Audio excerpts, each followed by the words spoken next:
Почитувани, денешната пресконференција е за кандидатот за градоначалник, пратеникот Илиевски и раководството на ДПМН.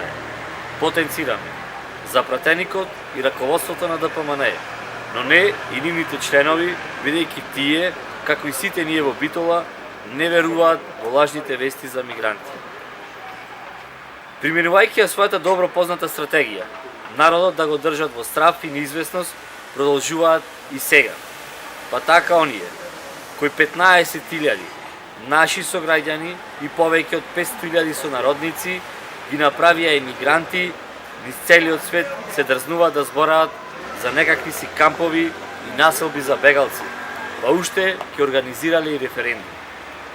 Господа од ДПМН, мигранти нема да има, ниту пак израдба на кампови и станови за нив.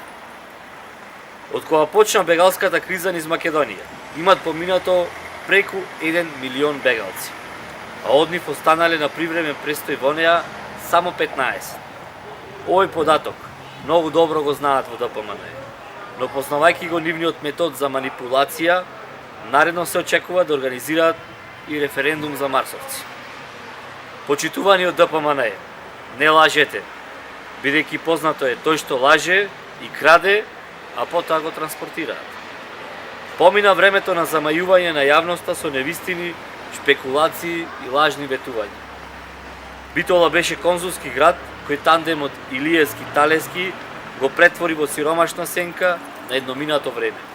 Затоа ние, со ваша помош, почитувани битолчани, ќе се избориме за достоинствен живот за секој семејство и со заокружување на бројот 19, заедно ќе го вратиме сјајот на нашиот град. Ви благодарам.